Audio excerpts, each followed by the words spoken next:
good. How are you? I'm doing good. I'm doing Great. good. I'm surrounded by good company, so can't get better than that, right? Oh my goodness, I know. I'm listening to Imagine right now. It's amazing. That's one of my favorite songs of all time. It has to be one of the best songs ever written. It is, and it's so, it's so true what he sings. So, It um, is. I know, it's just overwhelming. Overwhelming. John Adam's, Lennon! Adam's like lighting a lighter. He's going, I know. Hey John, do you remember when you guys first came to the U.S. and all the crazy women were hanging on the cyclone fence at the airport, screaming and going crazy and fainting? he's saying, uh-huh. We were a little overwhelmed. I can imagine. Wow. He's saying I actually didn't enjoy those parts. That was probably very scary for young men. Hello, Adam. I love you. Thank you so much for coming and bringing John. He's saying, hello, Mama. I love you too very, very much. Hello, everybody. He says, thank you for watching. It's crazy. Our David Bowie had 1111 views this morning. I mean, you gotta love that number, 1111. He's saying it's, we're starting to spread the word is what he's saying. We're starting to connect and that's good, he says, Mama. That way, we can aid and help people in not just information, not just in Yeah. giving information, but also in showing that, hey, it's okay to talk to us. It doesn't Yeah. matter if you ever, met us or you didn't meet us. That doesn't matter. You want to talk to Elvis, you talk to Elvis. They're not going to say, oh, why would I, waste my time going on you? He says, he's not gonna say that. That's We're all right. connected and we're all loved, and so you can. I just want to show people that talking to spirits doesn't have to be all serious and stuff. Okay. Absolutely. It doesn't. And people can It's talk to your. fun, says, Yes. it's fun. That's a hard See, lesson to for learn. that. Mama knows. I Mama know.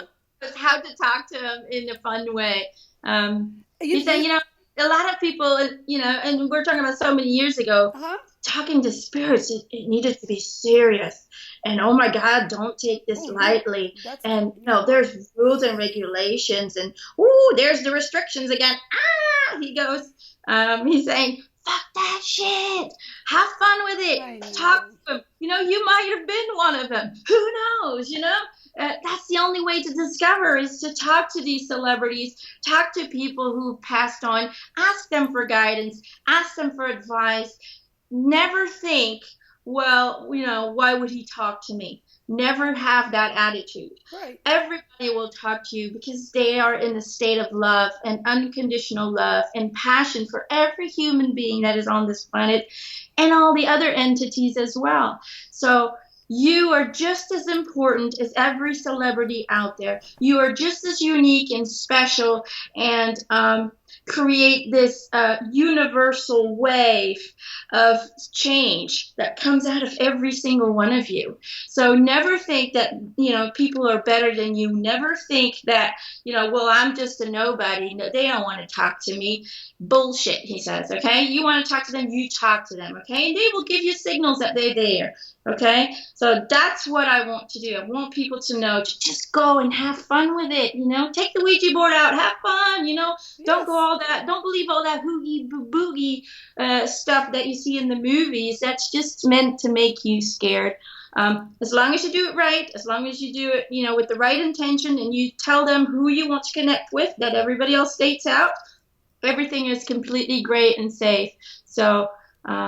Don't be scared, people, to talk to us. Don't be scared to talk to the ghosts, he says, because we're not going to do anything to hurt you or harm you in any way or form, or to even scare you. A lot of people don't want to talk to spirits because they're scared that the spirit's going to go boo one day. We're not going to do that. We're not going to scare you to that point. Right. So know that everything we do comes out of love, and we will do it in a pace that you can, accustom to us, that you can get used to us being around. And the more you get used to it, the better the connection. So, hey, start practicing. Have fun with it. That's my message to all of you guys. That's a great message. It takes a bit of time to be able to have fun with it because when you first communicate with a departed loved one, there's still grief and there's still sadness. And, you have to process that piece and, talk a little bit about that. But then you realize, that they're having a blast. And if you can really get out of your own space with where you are with them being gone and try to share what they're experiencing with them and what you're here to remember, it changes the nature of the communication and you really can have fun with them. And you start on your very own journey. You can really start remembering all of who you are. He's saying, yeah, and you can remember that every moment is precious in life. Right. Once you can get that out of death, Right. then you also, not only learn to kind of overcome this grief and to grow from this grief, but you will also take this experience and to create your future life more positive, more meaningful. Right. You'll teach yourself to undergo life more intensely. You'll be more aware of what's happening in your daily life instead of going through the motion and all of a sudden, somebody passes on, you're on this autopilot, not really Exactly. experiencing Mm-hmm. anything. And all of a sudden this person leaves you that you love. And you get confronted with the fact that, hey, I didn't spend enough time with that person. Hey, I didn't value what we had as much as I should have. And then the regret kicks in, and then the guilt kicks in, and then you're in this negative spiral. Um, Death can also, it can teach us very positive things. There's always a reason for it. And it's usually, a lot of the reasons are, hey, don't take life lightly. It can be gone in a second. Mm-hmm. You never know when it's your time. So you might as well make the best of every day that you have and be appreciative for every day that you have. That's what death teaches us. And it teaches us to connect and to have this unconditional love, whether this person is with you physically or is in the spiritual world. The love never dies for one another, and that's what death teaches us. That's a beautiful message. He's Making friends. inspirational. I think is this John's influence. He's so.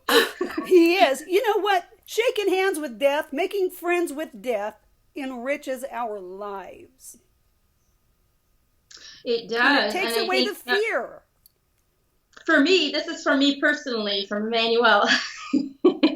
um, when I went into investigating Buddhism, Mm-hmm. they said, well, you die a little every day. And so if you live your life with that acceptance that, one day you won't be here, Mm-hmm. and that every day we get a little bit closer to it. If you live with that acceptance and that feeling of peace with that idea, then you won't have this constant fear of running out of time. You won't have this constant fear of, not accomplishing what you want to do, but you'll start seeing time as more, hey, we're here in this moment. Let's make the best of it. Okay, great. I got some time with my kids. Let's spend 10 great minutes together, whatever it is. You'll become more aware of your daily events and your daily encounters that we have on a daily basis. So many people, he says, this is Adam again. He says so many people walk around with their heads down because they're thinking and they're thinking, and they're with their consciousness somewhere else. They're not even living. They're just kind of like, and even you can say hello to that person. That person won't even hear you because they're so built and busy in there. And then you can tell, oh, okay, well, that person's not aware of his daily routine, of his daily life. So, but if we live our lives that way and we're constantly in here instead of being in the moment, 20 years have passed and you're like, what the hell happened in the 20 years? Mm-hmm. People don't live anymore. They just they kind of go through routine, and then they get to the end of their life and they feel very regretful that they didn't experience more, or they didn't do this, or they didn't do that.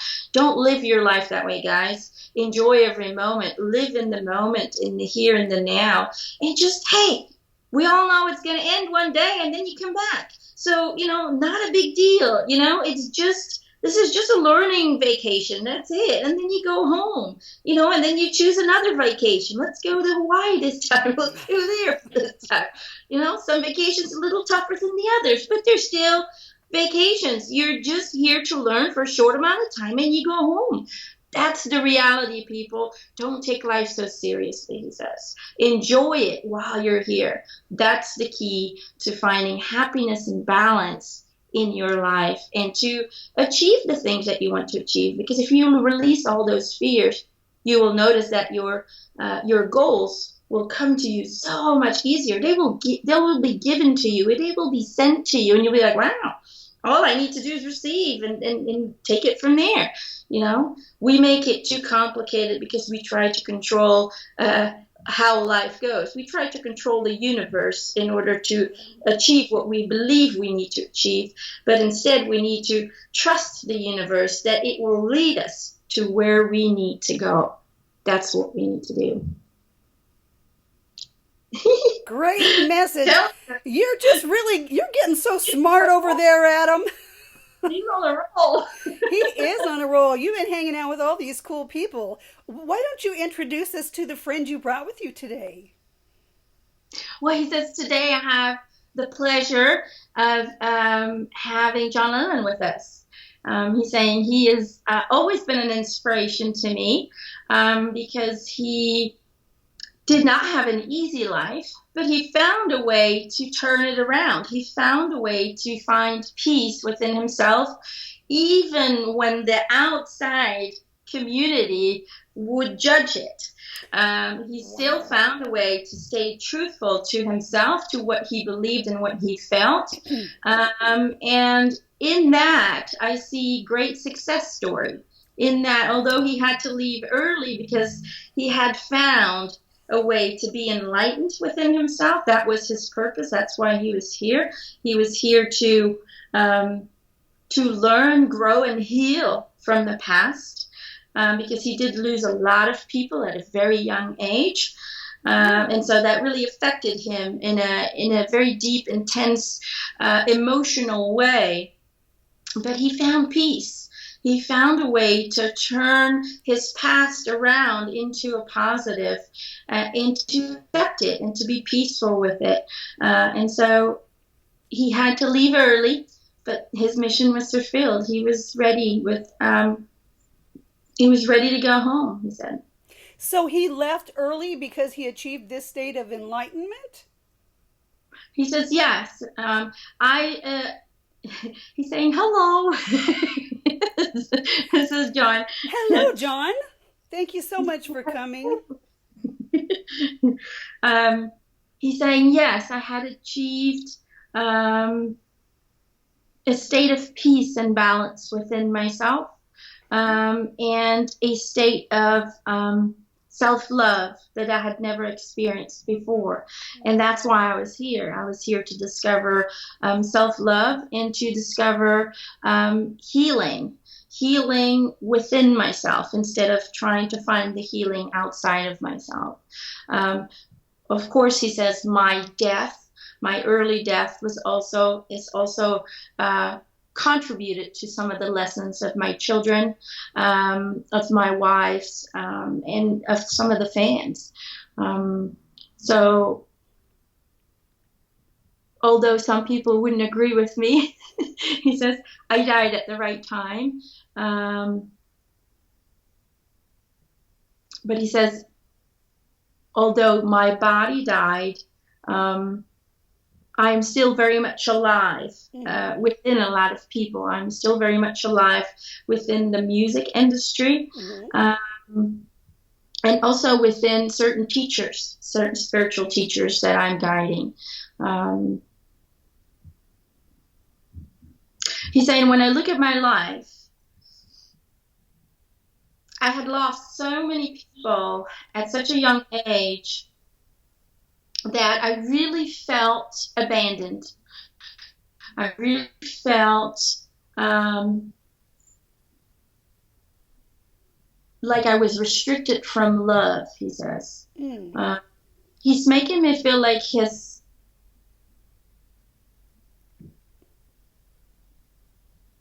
He lost his mother at a very young age, almost like he was taken away. He's kind of given me the feeling like he was taken away.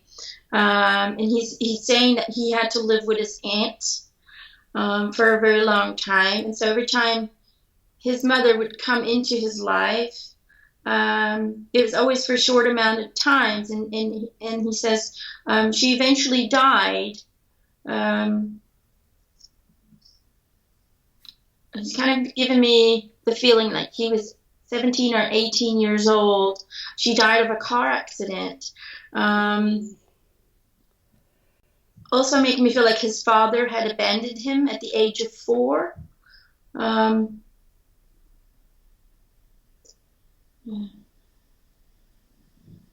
it's like his uncle, I guess his aunt's husband also died when he was really young. So it just feels like he just kept losing people over and over and over. All somewhere, between like the age of 16 and like 22, 23 years old, somewhere in between that frame, he just kept losing people. And he's saying for a long time, I was really lost about who I was. I was really lost about my own identity, and I was looking for a way to deal with that loss, a way to deal with that lack of love. Because he's saying, although my aunt took care of me, she was very strict, and I was free-minded, I was free-spirited, just like my mom was, he says. I was extremely free-minded and free-spirited, and I hated to be restricted. I hated to be held down. And so in that, that really frustrated me. Although I loved her, she did frustrate me a lot because she would never allow me to be who I was. And so with time, I went into music because it was my way of expressing my frustrations and my anger and my insecurities. And he says, when I met my first wife, he's making me feel he loved her very, very much. And she supported him in his music career. And he says, although the music career was very successful, it never gave me the feeling of fulfillment. It never gave me the feeling of being truly happy. Right. And so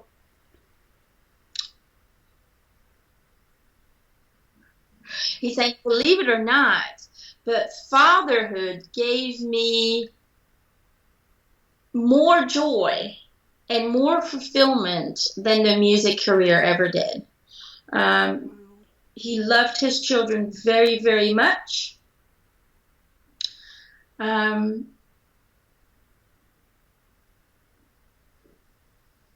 But he's making me feel like his music career stood in the way of spending time with his son. He's using a lot of visuals is what he's using. He's not using a lot of communication and thoughts. He's using a lot of visuals. Okay. He's giving me the name Julian. He's saying that, a big part of Julian's life, he wasn't there. Not just because he died young, but also because he was always on the road. He was always working. He was always making songs and producing and traveling around to perform. And so in that aspect, he does regret that. He regrets that he wasn't there enough for him and that he didn't spend more time with him. And he says, a lot of my life, a big part of my life as one of the Beatles, he says, that part of my life was really run by other people's expectations. Yeah. It was every move that I did, everything I produced or I wanted to bring forward, it was always judged, and they would change our looks because I loved Elvis. Elvis was woo. He's saying Elvis and I hang out still. Oh, He's saying cool. I loved Elvis. I loved the roughness and the way he dressed and his hair, and I loved wearing leather jackets and being James Dean like. That was my style. That's who I wanted to be. And the more famous we became, the more we were restricted in the way that we were supposed to dress, the way the songs were supposed to come out. He's just making me feel like there was a constant restriction on other people due to other people's expectations. And he says, I really felt like I was imprisoned. I felt like I was in a box and somebody else had the key and I couldn't come out until they told me to come out.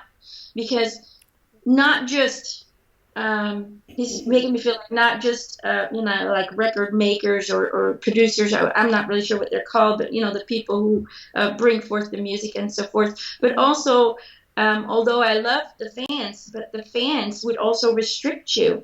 Right. You couldn't go out anymore. You couldn't just go out to the pub and have a beer. We went from hotel room to hotel room where we had to run from the car to the room, and then you were locked up. You couldn't go freely. They basically told you stay in your room and we'll pick you up, and then you go do your concert and you're back in the car and you're back in a hotel.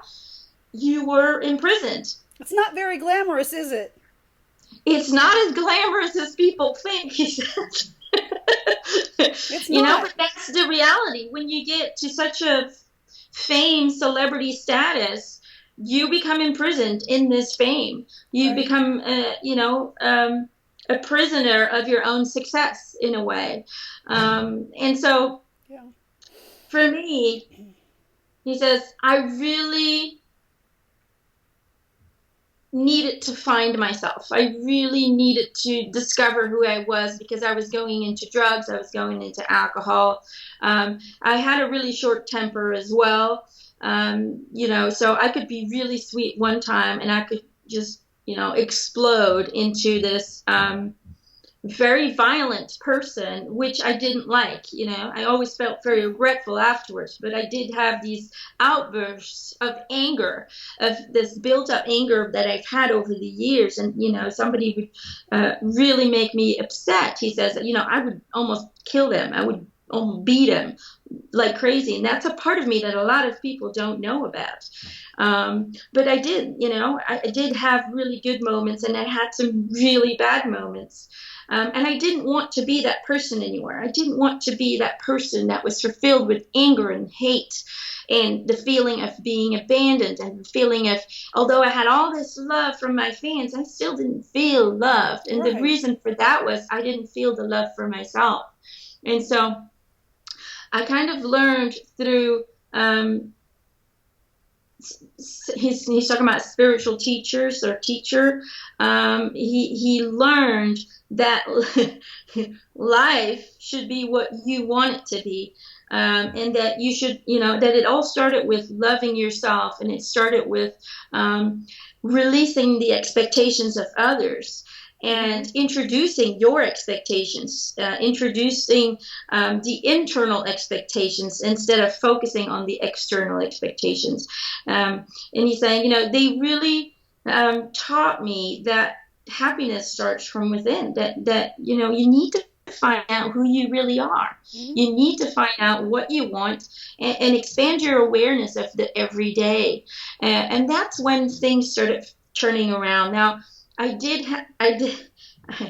saying I did meet my second wife while I was still married to my first wife, but she was different. She didn't see life like everybody else I had ever met in my life. She was completely limitless, is what he calls her. She, whatever she felt was right, she would do it.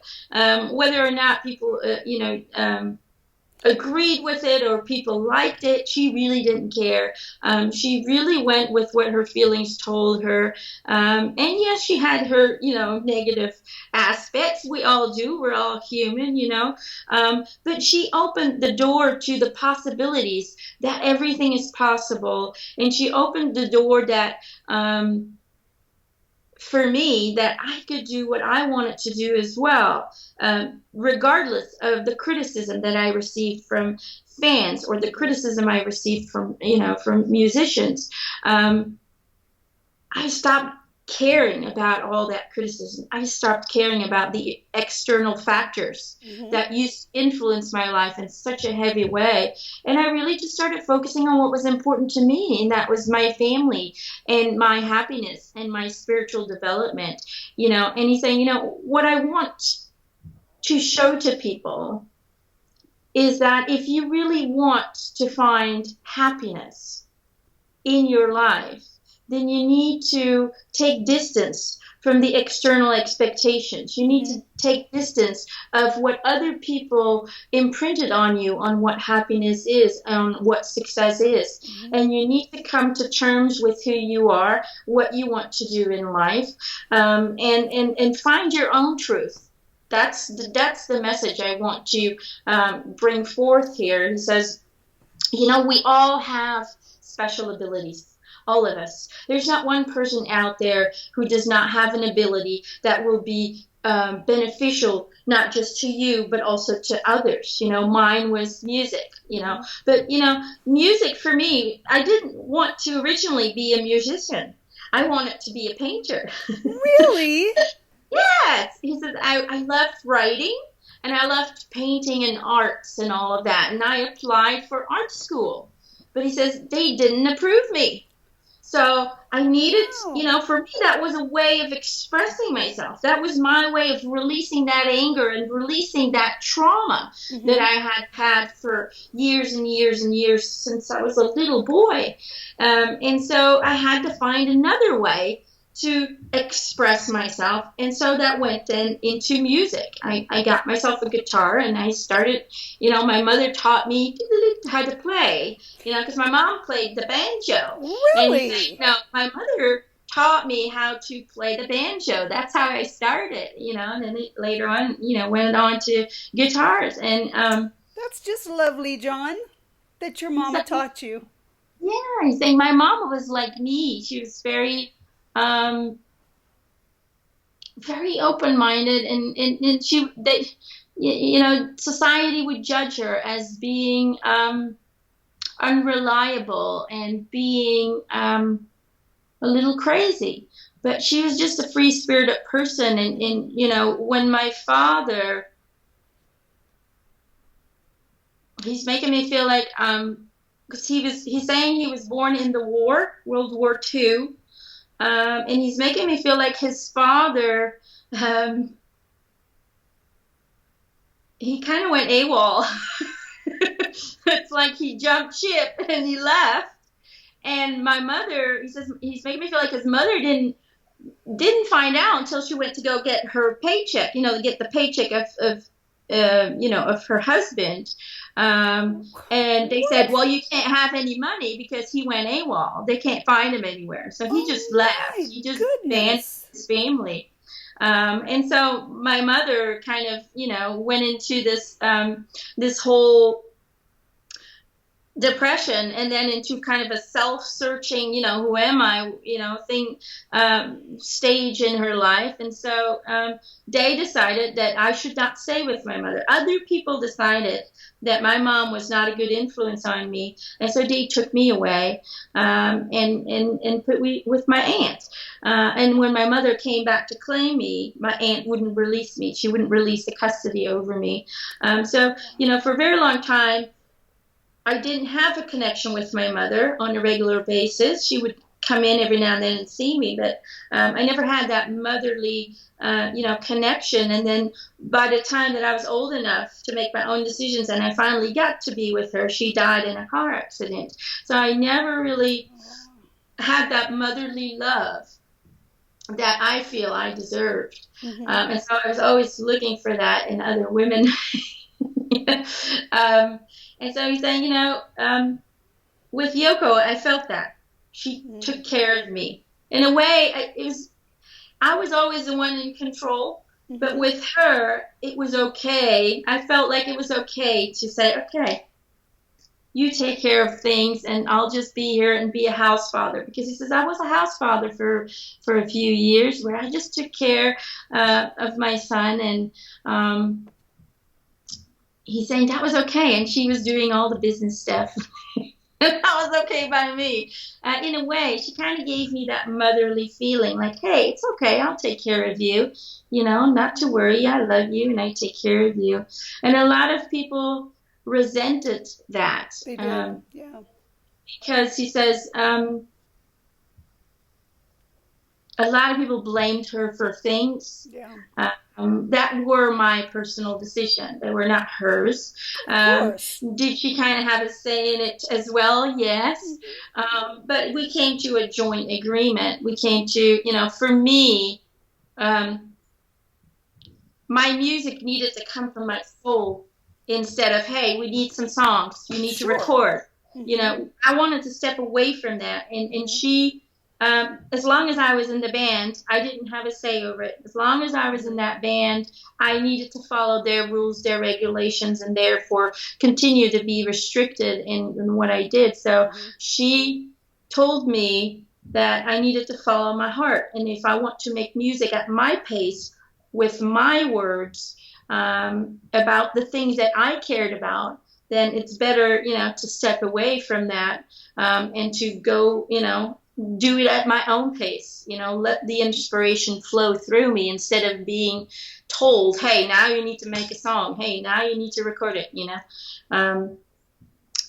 So that's what she did. And, I know that a lot of people blamed her for so many things, but she opened the ability that I was okay to just be me. I was okay to follow my own rules and my own, in my own life at my own pace. And I want everybody to know that you're all special and you all have your own unique qualities. And if you don't know what your qualities are, just go back to your childhood, he says. What did you like to do as a child? What inspired you? What did you think was fascinating? So many kids know already from the beginning, that's where I need to go. But over time, it gets distorted and the information gets hidden away because people tell you you can't do it, or you tell yourself you can't do it. Ooh, it's too hard, or ooh, I don't know how to start it. Everybody has their own unique qualities, and it's about discovering your own art within yourself.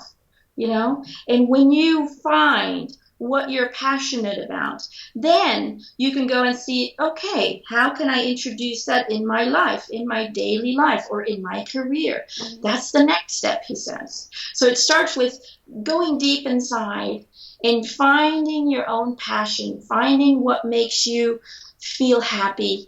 Even if it's like, hey, when I talk to people, I feel good about that. Okay, let's take that to the next step. Then what can you do with that? You can guide people. You can, maybe follow some schooling in being a social worker or whatever it is. That's how you find your purpose in life.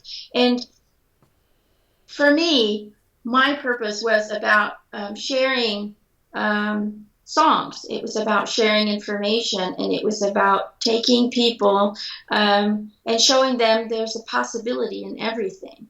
That was my way of healing myself, but also healing and touching so many others on a very energetic and spiritual way. But like I said, find your own purpose in life by looking into what interests you, what makes you feel good. Everybody comes down here to experience things, but we also come down here to share things with the world. We also come down here to make a difference in the world, and we all do that in our own unique way.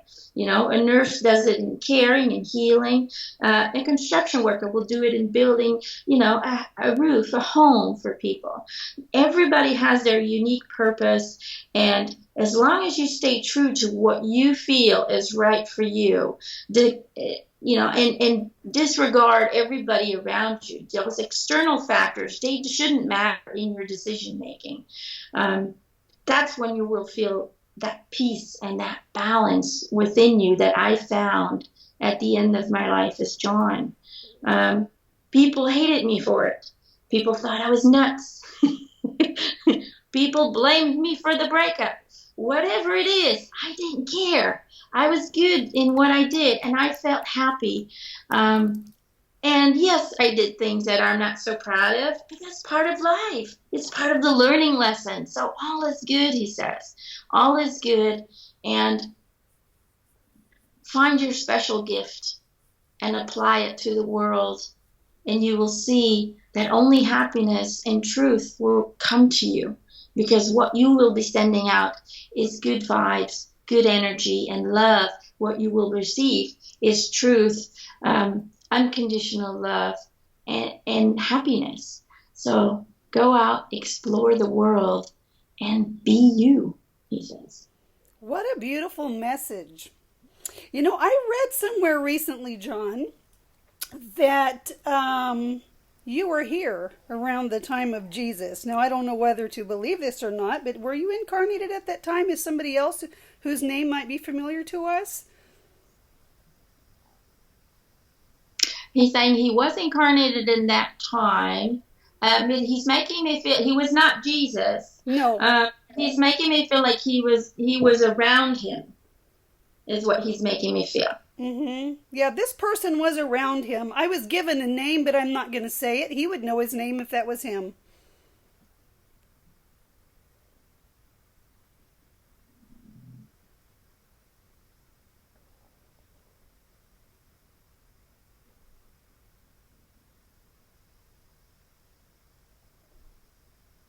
I'm not really getting a name. He's just making me feel like So not a famous figure in the Bible?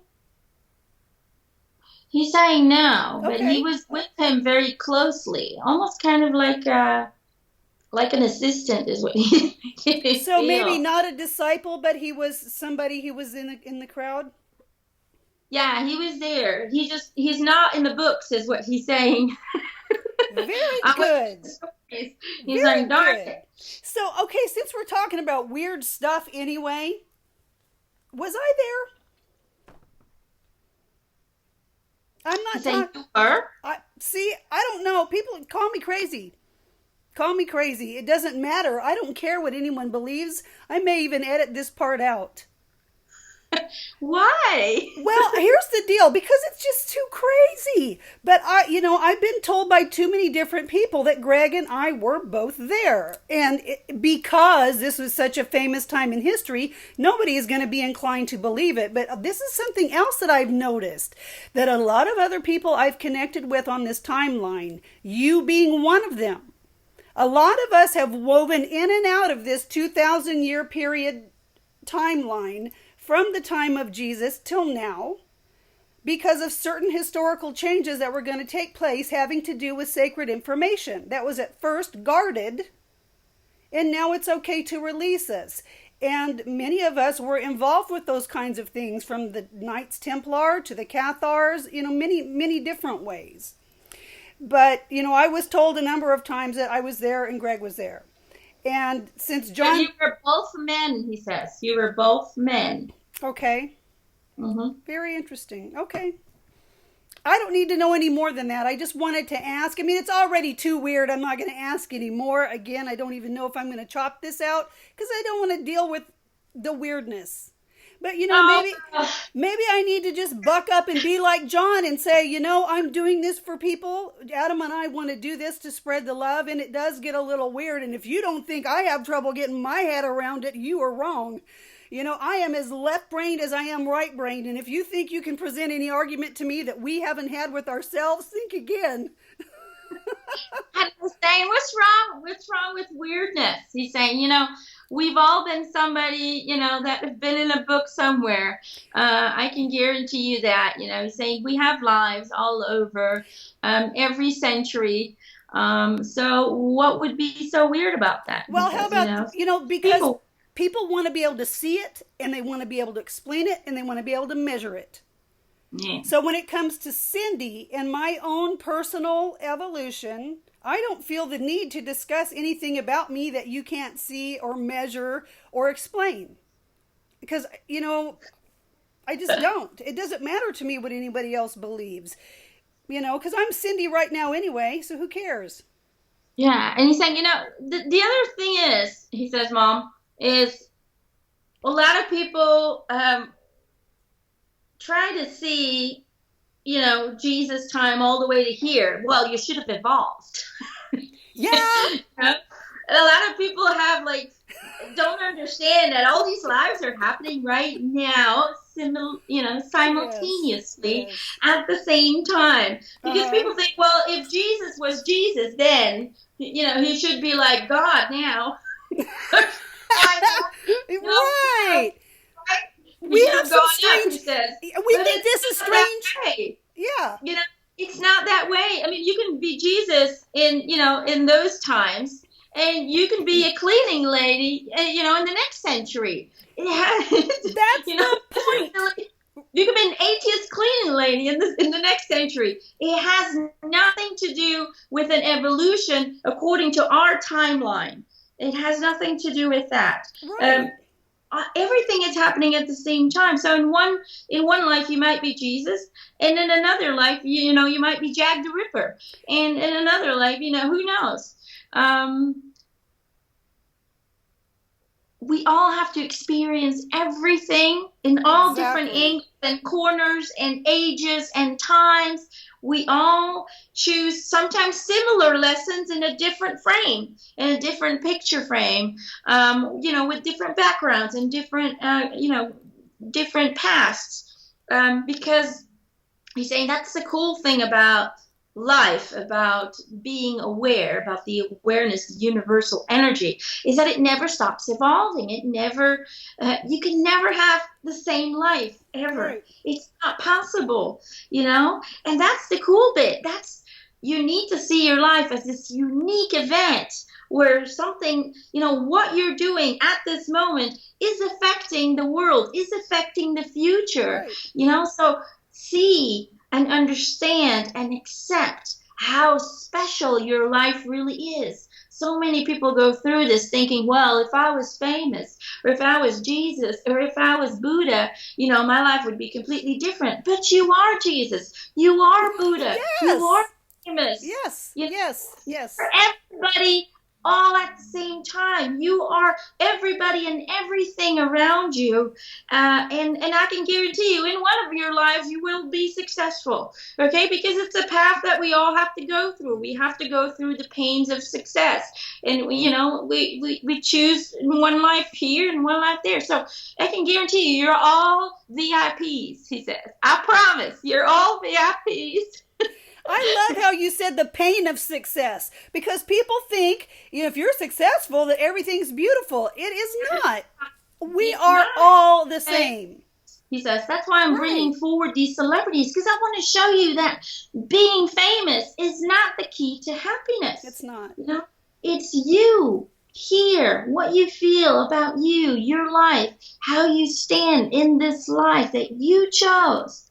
That's where the happiness lies. I can guarantee you there's not one celebrity out there who didn't go through the mud to get Oh, I there. believe And it. went through the mud afterwards. Hmm. Sometimes it came easy and then the mud came later. Or sometimes the mud comes first and then comes the success. You know? And then with the Don't fame, idolize people, he says. Don't idolize other people's right. lives. Focus on your life and make that the best one you can do. That's what you got to do. Yeah, it's great to have money and it sometimes can be easy, but it does not bring happiness. It Happiness doesn't. comes from here. And look That's how where it much comes. happiness having your own freedom brings. The freedom to do whatever you want to. And when you're famous, you don't have that. You really don't. You Well, live in you a have fishbowl.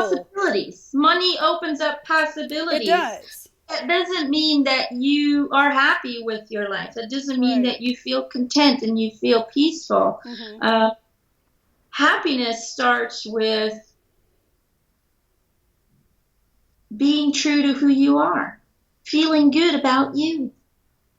That's what happiness is. Hmm. Uh, It's about accepting yourself, loving yourself, and understanding that you are God and God is you.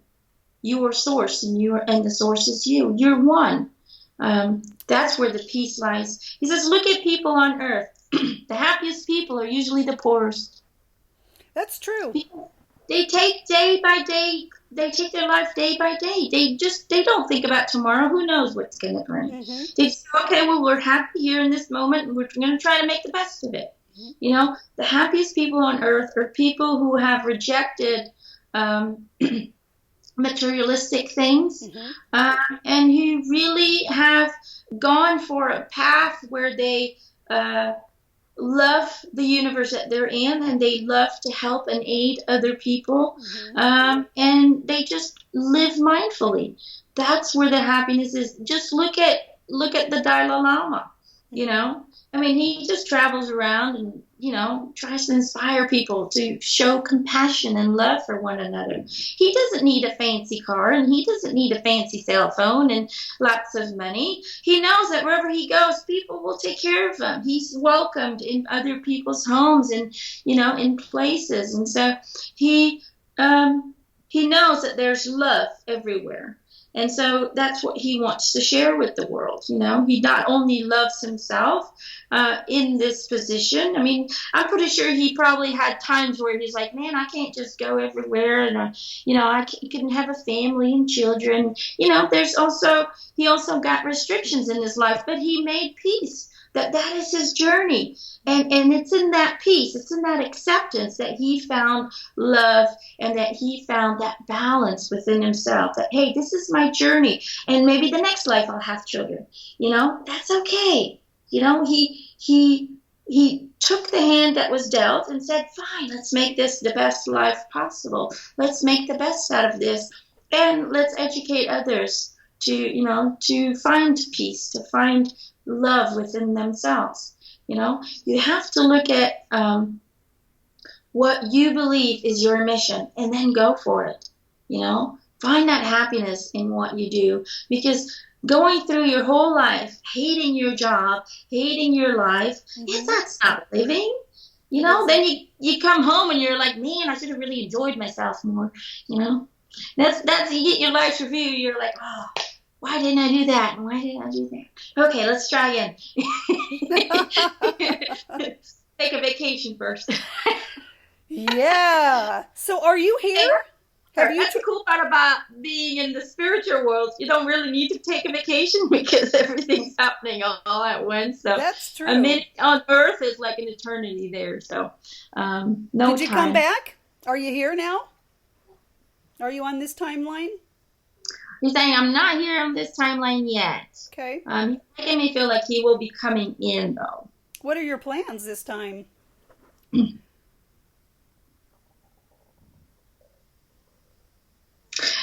wants to be a teacher to others. And you always have been, or at least last time. You're just that one song, If You Never Did Anything But Write Imagine. He's saying, oh, yes. I love it. So a teacher, and where do you think you're going to be? I mean, in what country? He's saying, well, I'm going to be born.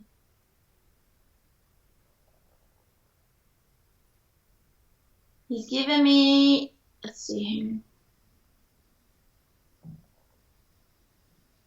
Oh, he's going to be one of his son's children. So he's coming back into the family is what he's making me feel. He's talking about Sean. Oh my goodness, am I getting goosies on my arms and legs? Wow. I feel like he will be... Whoa. Sorry. Like it's almost like a teacher of children with extraordinary abilities. Oh, I love it. So you're talking about kids who are going to be coming in awake. They're coming in awake, and they will struggle a little bit in adjusting to the current state. And these are going to be children with different abilities. Some of them will have telekinesis. Some of them will have extraordinary developed skills, almost like like engineers and things that are going to change fuel sources, and they're going to be Oh, that's amazing. It's like they're because they're going to be very different. They're not going to seem to fit in into a normal school. He's going kind of, and so it's almost like he's going to be a teacher at a school that kind of guides these young children at their own pace, at their own, what they need in order to develop that skill that they have and to fit into society, but still add value to it. It's kind of cool. So he's going to be like a teacher for gifted children is what we call them now. I'm saying all children are gifted, okay? Sure. They are all gifted in their own unique way. But you'll notice that over the next 20 years, more and more children will come in with extraordinary abilities. As an educator, I keep telling people they're coming. They're going to come in wide awake and telepathic, and we're not going to be able to lie to them anymore. No, and so you're going to have to change the curriculum. You're going to have to change it. And that's what's happening right now already. Right. It's not at the extent that it will be in about 20 years. Right. But you'll be getting children in that will be able to move objects with their mind. Right. Kids who will be able to read other people's minds, things like that, predict futures. And at first, it's going to be a little bit like a threat, almost like the X-Men, he says. If you want to, that's Adam saying, it's almost like the X-Men. You have all these kids with special abilities, and they're going to have this Xavier school, and John Lennon will be one of the teachers. So here's the deal, folks. You know what? There's a very good reason that we have fiction. It's to get people used to the truth, little by little by little. Yeah, I believe that too. I think governments and certain people know more than what we know. They keep a lot of things hidden and kind of feed it to us spoon-wise. Well, the United States government does that, but other countries not so much. For instance, we're one of the few that haven't released our UFO files. Everybody else is like, what's the big deal? Yeah, they're there. Just look up. There's so many viewings lately, and they're coming more and more. Why? Because people have cameras, and you can actually film them and viewing.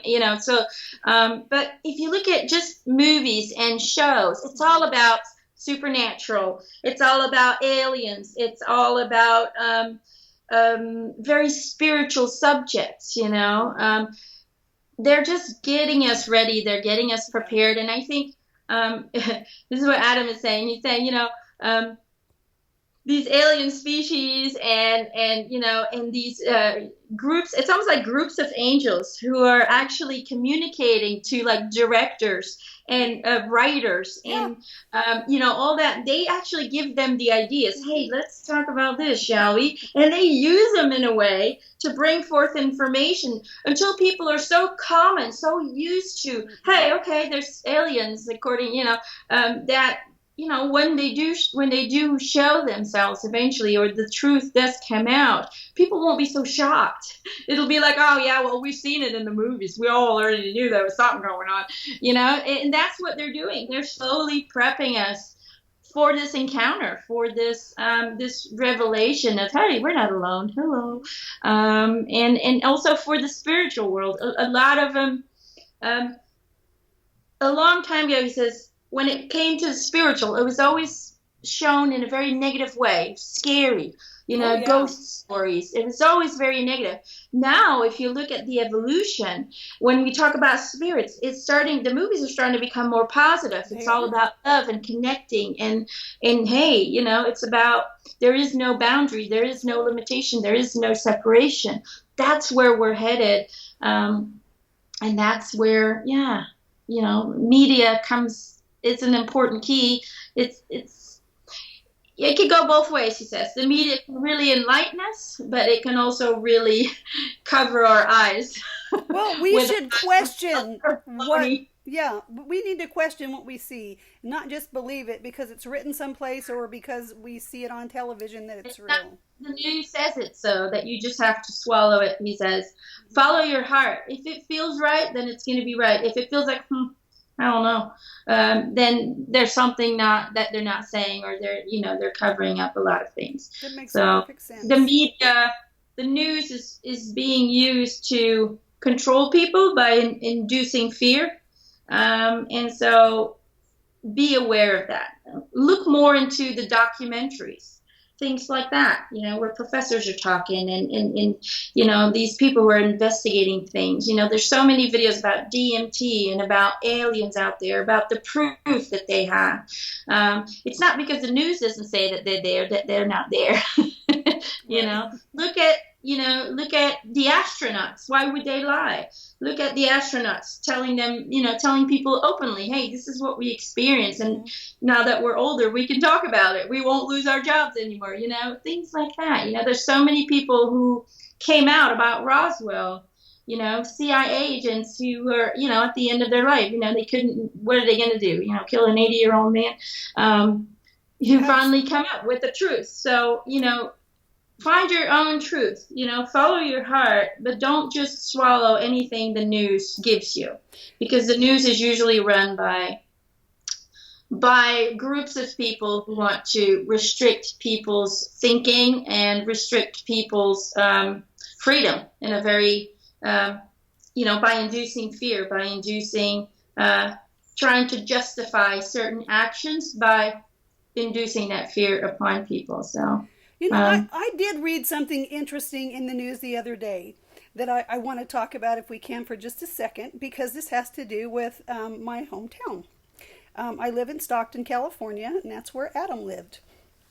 And we have a columnist here, a fellow by the name of Mike Fitzgerald, who wrote about a really interesting thing the other day. There was this fellow who showed up here in Stockton in 1934. And he started meeting with people and telling them about this amazing city called Lemuria that he found beneath Mount Shasta. That he actually found an entrance on the side of the mountain. Went down inside the mountain, and he came here and he shared about all these amazing things that he saw. And he had all these folks, who were totally enchanted by this place, and he promised to come back and get them. 83 years ago tomorrow.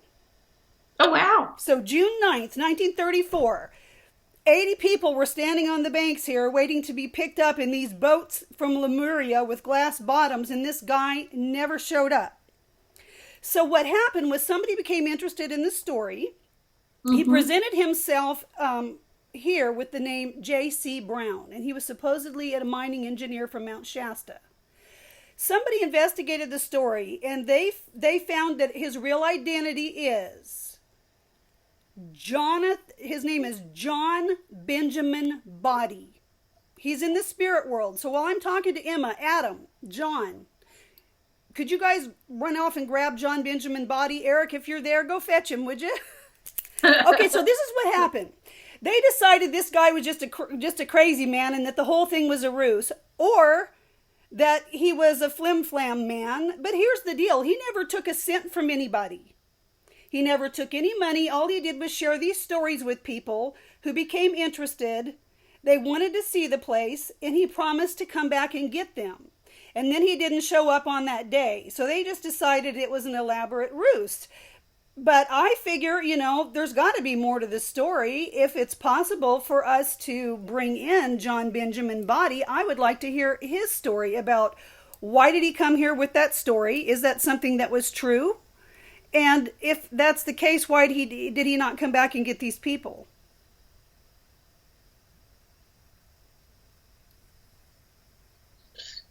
He's saying hello. Is this John Body? Yeah. Thank you so much for coming through. He's saying you're welcome. I want to hear your side of the story, because this is feeling like it's not fair. His energy feels very honest and very straightforward. So okay, so please tell us your side of the story for Michael Fitzgerald.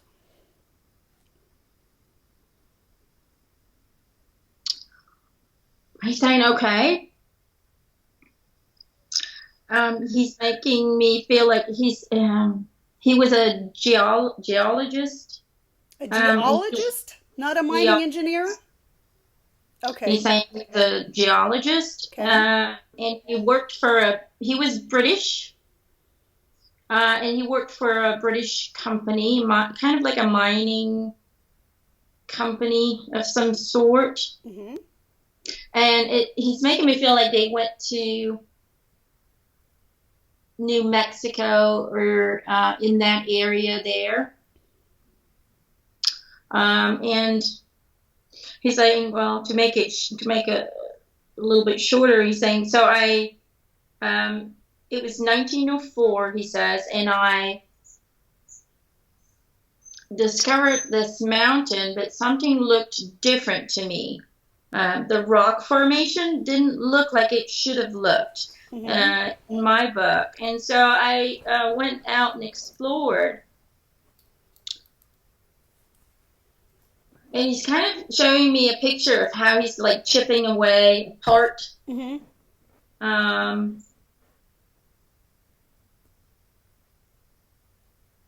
And he's saying it was a pretty large part, and he chipped out. But he's saying when it was removed, it just fell over. It's like boink. Yeah, it's just like this. I don't know. You just made the this sound of a giant rock falling over. Boink. It almost looks kind of like a salt formation, is what it looks like to me. Okay. So I don't think it was that hard to chip it away. He's not making me feel like it's that hard, but. Mm-hmm. So he's making me feel like when he chipped off this piece, he found a piece of rock inside that looked really different than what he had seen before, and so he started chipping that part away to see what was behind it. And so he found this. It almost kind of, he's showing me kind of like a tunnel. He's showing me like a tunnel, and then he's showing me. It almost looked like houses or rooms is what it looks like. And it looks like it kind of looks like they're decorated a little bit.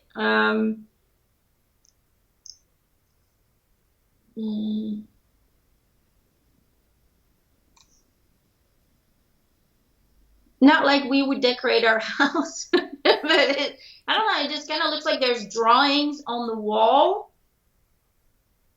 They look a little bit like, I would compare it to like Egyptian hieroglyphs a little bit. Kind of like not really letters. There's no letters like ABC like us, but it looks more like little men and drawings. And these rooms are on the same level as this entrance into the mountain? Yeah, it's right at the bottom of the foot. And this is Mount Shasta, correct? He's saying yes. Okay.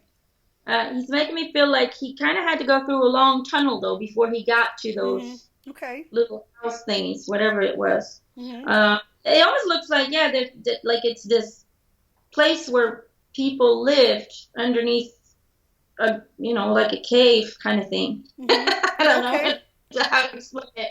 Kind of like a cave house. We'll call it a cave house. He's also saying that he's kind of showing me these beings that were there, but they were no longer alive, he says. Okay. So spirit beings. And you were able to see them? He's saying, there were bodies. There were bodies in there, preserved probably because it was air shut. Oh, okay. So there were the bodies of formerly live beings there. Yeah. Okay. It kind of like mummified a little bit. Okay, all right. Look, so were they bigger than normal? These people under there, to my knowledge, are supposed to be tall. Yeah, he's giving me about 2 meters to about 3 meters, which is, I'm like 1.50 meters, so they're pretty big. So I would 7 say. to 9 feet tall. He's saying, about 7 to 10 feet tall. They were differences in sizes. They weren't all the same size. Sure. It looks like there were differences in sizes. So maybe there were children there. I'm not really sure. Okay. But he's making me feel like there were entities that had lived there. Their bodies were still preserved in there, mummified, but they're still in there. Okay. He didn't find anybody who was alive. And so he did take pictures. He said he tried to take pictures, but he didn't touch. Like he didn't want to. It's almost like he didn't want to he wanted to preserve it the way it was. He Sure. didn't want to affect anything, so he didn't really take anything with him, but he did take pictures. Okay. And he's making me feel like he did talk about his discovery to other people. Mm-hmm. And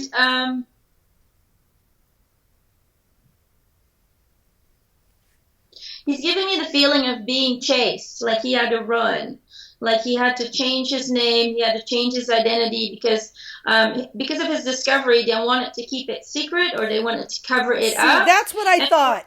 Who wanted to keep it secret and who wanted to cover it up? Well, he says there were different people. The people that certain high functioning people from the company that he worked with, that he had told, Right. they wanted to claim it for themselves. They wanted to make money off of it. Okay. And so when he went to the authorities, it almost feels like he went to the authorities. All of a sudden, there were people there at his home threatening him, is what he's making me feel. Like they would come and threaten him. So he decided to run, is what he's making me feel. Why did you come to Stockton? What was the draw to Stockton?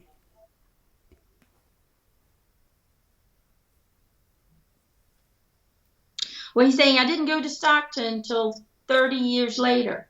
Right. Exactly 30 years later, as a matter of fact. But why did you come here?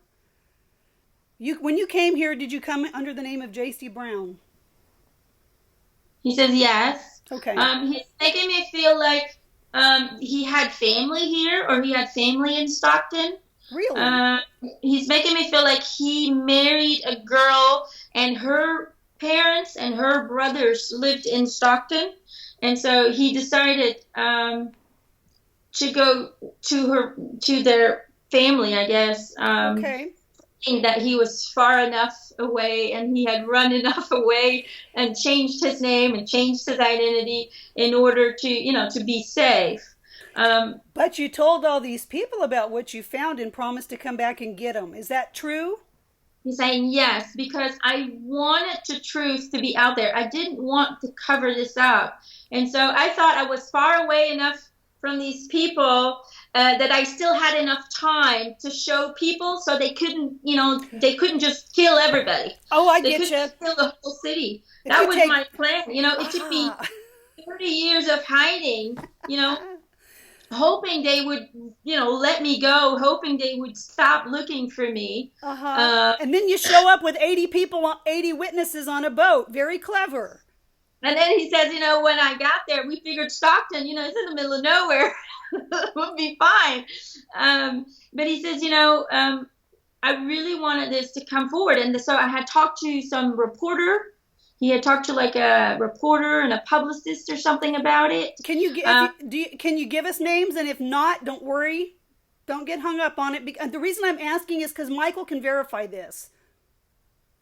He's a fact man. He thinks I'm a woo-woo kook.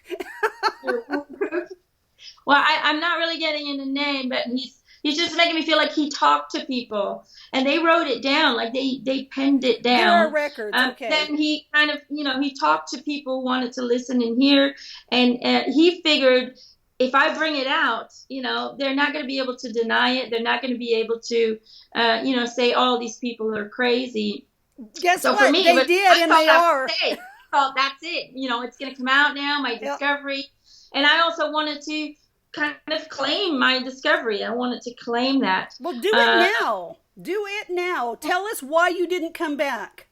Because right now, as it stands, they don't believe you. They think it was a ruse. So what happened? Why did you not show up that day? He's saying they got to me. They got to me, but not the people that I thought were going to get to me. He's saying it was not the authorities who got to me. He's making me feel like two people that he worked with, that he had, told them, almost kind of like, people who were in charge in the company, very high stated people, met him there. And they basically forced him to show them where it was. Oh. because they wanted to get the gold, because he's saying the place was covered in golden plates and copper and and stones, and there was so much value there. And so they wanted to have the riches for themselves. That's what they wanted. So how did they prevent you from returning? They killed me. They What? killed me. They killed you? They killed me. Where's your body? Yep. I mean, do people know you were murdered? I'm in the cave. What? You are under Mount Shasta? Yeah. And so is their bodies. That's the ironic bit about it. Really? He's saying that as they were trying to remove certain things, it's almost like there was an energy source there. And they touched it. They tried to lift it. But the energy source was so powerful that it electrocuted them. Okay. All right. And so you're all in here. All right. So here you go. His body and the people who killed him were still inside the mountain. So now you have a whole new mystery. Mm-hmm. And it's almost like he's making me feel like when they touched this energy source, whatever it was, it kind of just looked like a big ball of light. I don't know. Whatever it was, it kind of gave this shock wave. And it electrocuted their bodies. Their energy of their body was not handle the electricity or the frequency of that couldn't shock handle wave. The frequency of the energy. Yeah, and he's saying the shock wave also brought a lot of rumble down and basically closed off the thing again, closed off the tunnel. Get in. Okay, well that's probably good because one day he's saying they will find us one day. They will. Okay. Very good. Well, I hope it's far from now, because I would hate to have this story, result in folks pounding around on the sides of Mount Shasta. But I just felt like that we didn't have the whole story. And I'm really glad that you came forward so that you can share what you know and what happened to you. Does your family know what happened to you? Do people think you just disappeared? They haven't, they kind of knew that something had happened to me, that somebody did something. They kind of expected it because they knew I wouldn't have just left. They know that I wouldn't have just left. So when did they kill you, John? They expected you to return for them June 9th, 1934. When were you killed in relation to that date? He's making me feel like he was killed several hours before he was supposed to pick up those people. So like on the 8th or 9th? Mm-hmm. You've been dead 83 years. So I'm not really dead. I'm still alive. Well, yeah, I got you. Well, so have you come back? Have you come back on this timeline yet? Or any timeline in between? Have you been back? Yeah, I have, he says.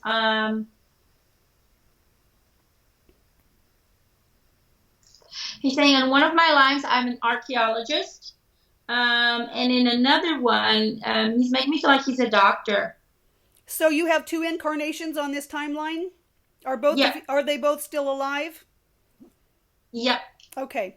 Now people are going to have a hard time getting their heads around that, but you, Emma, gave the best explanation that anyone's ever heard. I love your avatar analogy. Yeah. People are like, how can this be? You think of it this way. Your higher self is the little man that's in the little capsule. And your incarnations are the blue people. Yeah, so if you know the movie Avatar with the blue people, you have the person who's paralyzed. He gets himself in a booth. That is your higher self. Right. And he puts his consciousness in a blue man. There you go.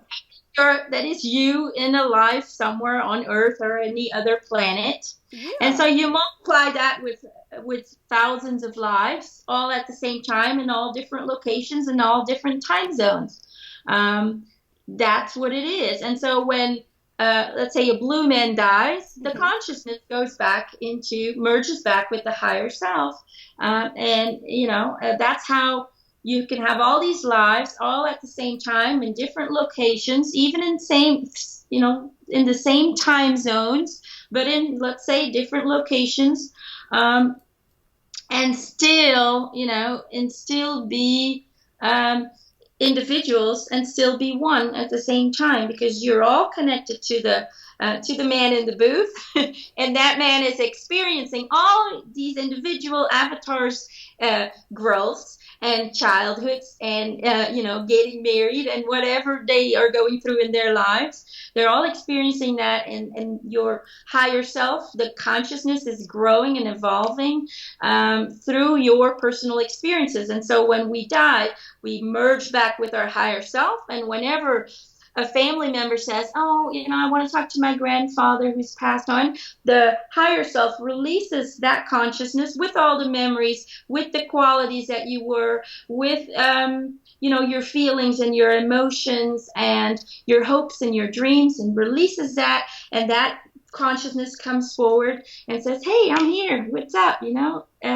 That's how it works. So it's not as complicated as people think it is. They just make it complicated, I think. But if you look at it from that avatar, for me, that was my perfect visualization of, oh, that's how it works. So That's a great explanation. John Benjamin Body, thank you so much for coming through and sharing your side of that story.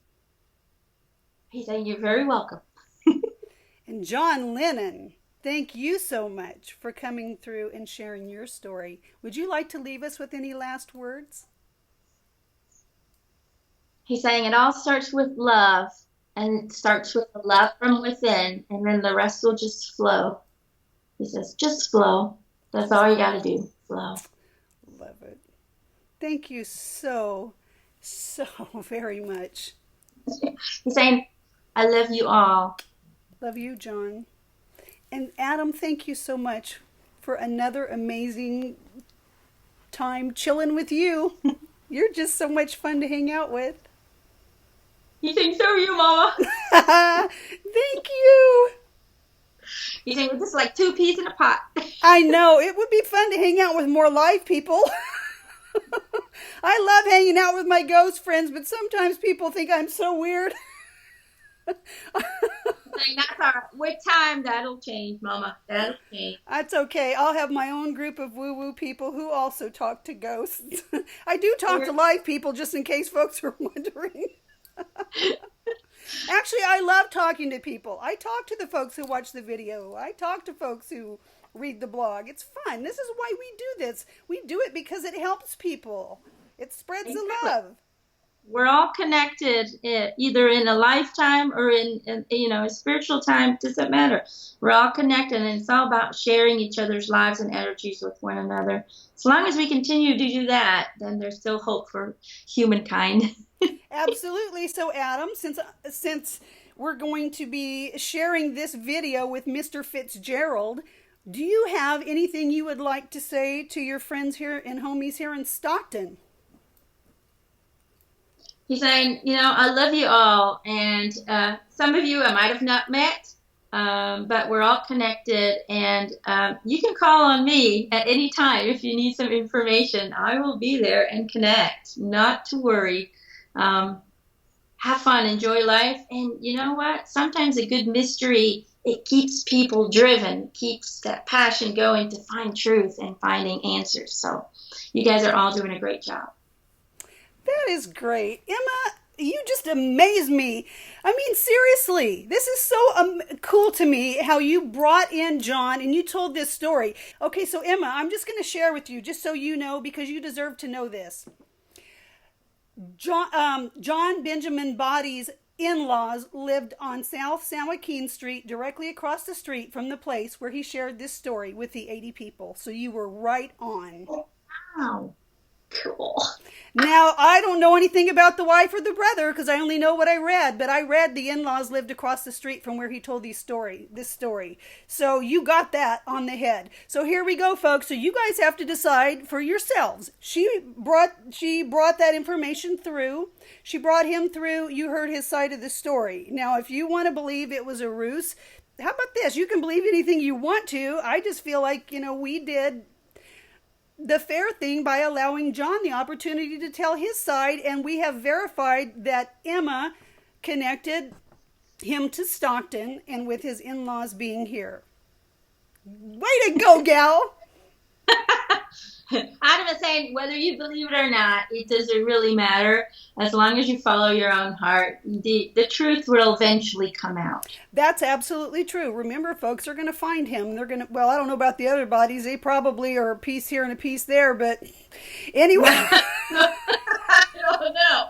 He didn't give me that picture. That's a good thing. I don't want to see Well, it. thank you, because you actually helped me solve my first official Cindy Anna Jones spiritual sleuth mystery.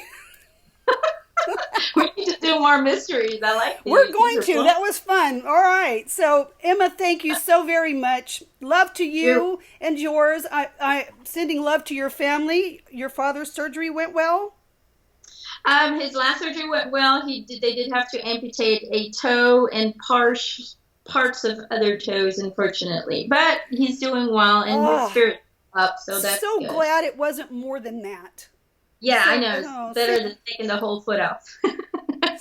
so glad that it came out favorably But for he's doing him. good. His spirits are up, and he actually made peace with the fact that he's missing a toe now. I told him you're 9-toe Santa now, because he always plays Santa Claus around Christmas, though. I thought that was funny. That's precious. 9-toed Santa Claus. Well, we love you, 9-toed Santa, and we're so very happy that your surgery was successful. You got lots of people sending you love and light. Yeah, he says he's very grateful for everybody who's sending him love and healing and prayer. So he wants to thank everybody for that. That's beautiful. And we want to thank his daughter.